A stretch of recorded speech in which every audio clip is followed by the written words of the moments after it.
এখন আমরা দেখব যে অ্যালুমিনিয়াম ক্লোরাইড প্লাস পানি বিক্রিয়া করে অ্যালুমিনিয়াম হাইড্রোক্সাইড প্লাস যে HCl হাইড্রোক্লোরিক অ্যাসিড উৎপন্ন করে। এই বিক্রিয়াটি জারণ বিজারণ বিক্রিয়া কি না? এই বিক্রিয়াটি জারণ বিজারণ বিক্রিয়া হলেও কিভাবে হয়েছে এবং না হলে কেন এই বিক্রিয়াটি জারণ বিজারণ বিক্রিয়া না, এই প্রশ্নগুলো আনসার আজকে আমরা কি দেখব।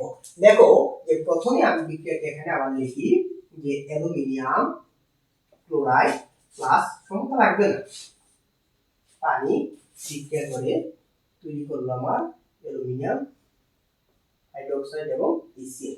এখানে দেখো যে ইলেকট্রনের স্থানান্তর ঘটে কিনা, অর্থাৎ বিক্রিয়কে Al অ্যালুমিনিয়ামের জারণ সংখ্যা এবং উৎপাদে অ্যালুমিনিয়ামের জারণ সংখ্যা সমান আছে কিনা, বিক্রিয়কে ক্লোরিনের জারণ সংখ্যা উৎপাদে ক্লোরিনের জারণ সংখ্যা সমান আছে কিনা,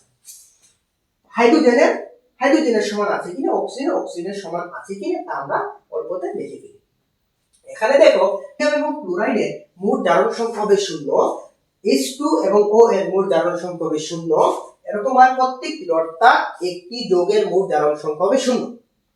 সেই হিসাবে দেখো গ্রুপ 1 যারা আছে তাদের জারণ সংখ্যা হচ্ছে +1 করে এবং গ্রুপ 2 যারা আছে তাদের হচ্ছে +2 করে, গ্রুপ 17 যারা আছে তাদের হচ্ছে -1 করে। যেহেতু এই ক্লোরিন গ্রুপ 17 আওতাধীন, যেহেতু গ্রুপ 17 আওতাধীন তাহলে -1, তাহলে একটা ক্লোরিনের -1, তাহলে এখানে আছে তিনটি, তাহলে তিনটি গ্রুপের কত -3, তাই না? তাহলে এখানে -3 আমরা মনে মনে রাখলাম -3। অপরদিকে দেখো এখানে অ্যালুমিনিয়াম, আমি জানি মোট কত, মোট হবে 0, তাহলে এ হচ্ছে -3, তো লাগবে কত +3, তো +3 হলেই তো 0 হবে 0, তাহলে যদি হয় -3 তো এই হবে +3, কিন্তু এখানে তো তিনটির জন্য -3, একটির জন্য কত, একটির জন্য হচ্ছে আমার -1। অপরদিকে অক্সিজেনের জানি কত, আমরা অক্সিজেনের জারণ মান সাধারণত মনে রাখবো অক্সিজেনের হচ্ছে -2, তাহলে এই অক্সিজেনের কত -2, তাহলে একটা হাইড্রোজেনের কত, একটা হাইড্রোজেনের দুটির মিলে +2, তাহলে এটি হচ্ছে আমার +1। অপরদিকে এই OH মূলক যে আছে, এই OH মূলকের কত -1, OH মূলকের -1, তাহলে OH মূলকের -1 কয়টি আছে, তিনটি আছে, তাহলে এটা +3, মানে মোট কত করতে হবে, 0 করতে হবে। এর হচ্ছে আমার -1, এর হচ্ছে +1, আমরা বুঝে ফেলছি কিভাবে এটা লিখেছি। এখন দেখো আমরা জানি জারণ মান বাড়লে জারণ এবং কমলে বিজারণ। তাহলে দেখো অ্যালুমিনিয়াম ছিল +3, এখানে হচ্ছে +3, বিক্রিয়া করছে অ্যালুমিনিয়ামে না ঘটে, আচ্ছা বললাম। ক্লোরিনের ছিল -1, এখানে ক্লোরিনের কত -1 ঘটছে, ঘটেনি, আচ্ছা বললাম। হাইড্রোজেনের ছিল কত +1, এখানে হাইড্রোজেনের কত +1, ভাইয়া বিক্রিয়ক এবং উৎপাদে ইলেকট্রনের স্থানান্তর ঘটছে না, ঘটে নাই। এবং দেখো এই হাইড্রোজেনের +1, এখানেও +1, অক্সিজেনের কত ছিল -1, অক্সিজেনের কত ছিল -2, এখানে OH মূলকের হচ্ছে -1। আচ্ছা এখানে আমরা আলাদা আলাদা করে লিখি যে যৌগ মূলক থেকে আনসার না এইভাবে কি আমরা, যেমন NOH3, এখানে দেখো যে এর কত, এর হচ্ছে +1, তাই না, এর কত, এর হচ্ছে আমার -2 এবং এর কত +3, তাই না, +3। এখন আছে অক্সিজেন কয়টি, অক্সিজেন আছে কয়টি, অক্সিজেন আছে হচ্ছে আমার 3টি, তাহলে দাঁড়াবে কত 6 প্লাস হাইড্রোজেন আছে কত 3টি, তাহলে থাকবে কত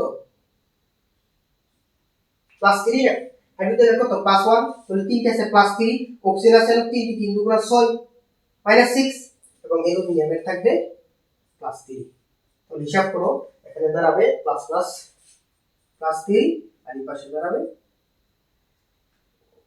3 2 6 +6 আর দাঁড়াবে 6, সমান করতে দাঁড়াবে 0 দাঁড়াবে, অর্থাৎ এই মূল হচ্ছে 0। অর্থাৎ এখানে আমরা আলাদা আলাদা করে লিখব যে অক্সিজেনের হচ্ছে আমার -2, হাইড্রোজেনের হচ্ছে +1। তাহলে এখানে দেখো যে হাইড্রোজেনের হচ্ছে +1, এখানেও হাইড্রোজেনের +1, যেহেতু এখানেও হাইড্রোজেনের +1, অর্থাৎ হাইড্রোজেনের জারণ মানের কোনো পরিবর্তন ঘটেনি। অক্সিজেনের হচ্ছে -2, এখানেও অক্সিজেনের -2, যেহেতু বিক্রিয়ক এবং উৎপাদে ভাইয়া জারণ মানের কোনো পরিবর্তন ঘটেনি, জারণ মান একই রয়ে গেল, তাই এটি জারণ বিজারণ বিক্রিয়া নয়, এটি জারণ বিজারণ বিক্রিয়া নয়। কারণ কি, এখানে আমরা জানি ইলেকট্রন ত্যাগ করলে হয় জারণ, কিন্তু কেউ কি এখানে ইলেকট্রন ত্যাগ করেছে না তো, অর্থাৎ আবার কেউ ইলেকট্রন গ্রহণ করলে হয় বিজারণ। দেখো এখানে এই জায়গায় এবং এই জায়গায় যে এখানে অ্যালুমিনিয়ামের ছিল +3, এখানেরও +3, তাহলে কিসের পরিবর্তন? বিক্রিয়ক এবং উৎপাদিত কোনো পরিবর্তন আমরা দেখতে পাচ্ছি না। এখানে ছিল ক্লোরিনের -1, এখানে হচ্ছে ক্লোরিনের -1, তাহলে এখানে তো আমরা ক্লোরিনের কোনো পরিবর্তন দেখতে পাচ্ছি না। তো যেহেতু দেখতে পাচ্ছি না, তাহলে এর মাঝে জারণ বিজারণ বিক্রিয়া সংঘটিত হয়।